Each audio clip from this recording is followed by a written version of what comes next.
For nearly 2 decades, Sheryl Crow has been making people happy with her music, with 7 hit albums selling more than 35 million copies worldwide. Now the musician, activist, and mom is adding cookbook author to her resume with the release of If It Makes You Healthy, which she co-wrote with chef Chuck White. Sheryl Crow joins us this morning for Early Coffee. Great to have you with us, Sheryl. Thanks a lot. And in addition to all of that, you're launching a tour in May. Yes. Yeah, it's busy. It is busy. So Yeah. what are you going to do on the tour? We start May 7th in Minneapolis, and we're being sponsored by Tom's of Maine, which is great because they're helping us green our tour. And I'm going to load my kids into the tour bus, which is what we always do. And we'll take Chef Chuck with us, and we'll just get out there and tour probably through September. And it's your kids. You have 2 children, 2 beautiful baby boys. What's it like to travel with them?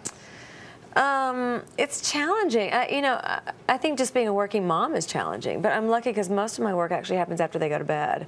And we just try to keep it as normal as we can on the road, even though there's nothing normal about it. But with Wyatt, who's about to be 4, we take all of his books, and we go to museums every day and aquariums, and he gets to see a lot of different things that a lot of kids wouldn't get to see. So, and Levi's tiny, so he, we take his crib and his bottles and his diapers, and he's easy. And you make it work. Yeah. The album is called 100 Miles from Memphis, and that's an ode to where you grew up and what you grew up experiencing. Where do you think you get most of your inspiration as a musician? I think I get most of my inspiration just from that part of the world and my relationship to that part of this country. I grew up listening to a lot of Americana music, a lot of R&B, a lot of music that came out of Memphis or was inspired by music that came out of Memphis. Singers like Otis Redding and a great songwriter as well, Al Green, and a lot of rhythm and blues and a lot of country music. So the record is really, I think, steeped in those early traditions of American music. And you began in your career, you were singing with the greats of American music, from Stevie Wonder to Michael Jackson. Yeah, I never got to sing with Stevie, but I did tour with, I toured with Michael Jackson. One of the first gigs I ever had, I went on the road with him in 1987, so. And that must have been incredible. It was amazing because I had never been out of America. I didn't own a passport. I'd been teaching school up until about 6 months before that. I moved to LA with a demo tape, basically, and found out about an audition, and I crashed it, and I wound up getting the part of a backup singer, so it was amazing. As an artist, you've done a lot of looking back and digging deep inside your soul. When you look back, do you realize a moment in your history where everything changed? You knew that you were a star? Oh gosh, I don't know if you ever really know that, because I don't know how you define it.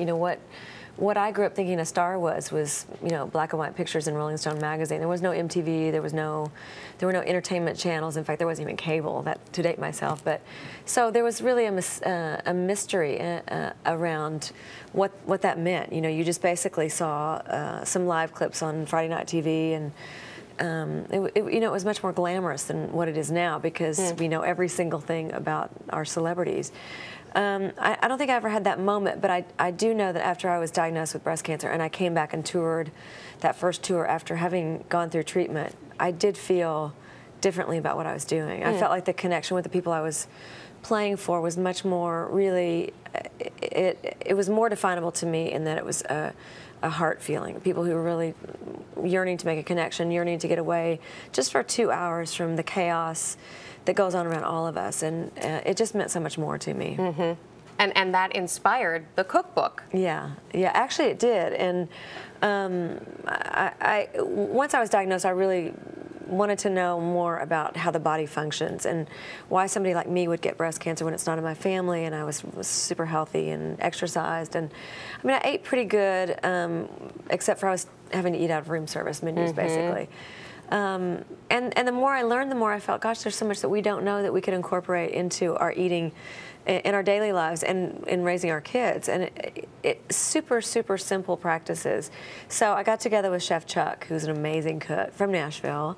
He came out on the road with us, and he was making the most delicious meals I'd ever had, but incorporating these just simple practices, just knowing some of the components that actually fight disease and that that boost our immune system. And so that's what we tried to do with this cookbook, was just make it sort of an information book, as well as a book of great, easy recipes, and some recipes that are more challenging, but recipes. And that we're going to cook. prepare some of those Yes, recipes coming yeah. up here in a minute. We have an early coffee tradition where we ask every guest of early coffee who they would have coffee with, if it could be anyone. Well, if it was going to be this morning, I think I would love to have coffee with President Obama. Oh. Just to clarify a couple of things.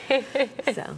Well, we appreciate you being with us, and we will continue the conversation and some cooking coming up in a few minutes. Sheryl is going to stay with us and share some of her healthy and delicious recipes in today's special edition of Chef on a Shoestring.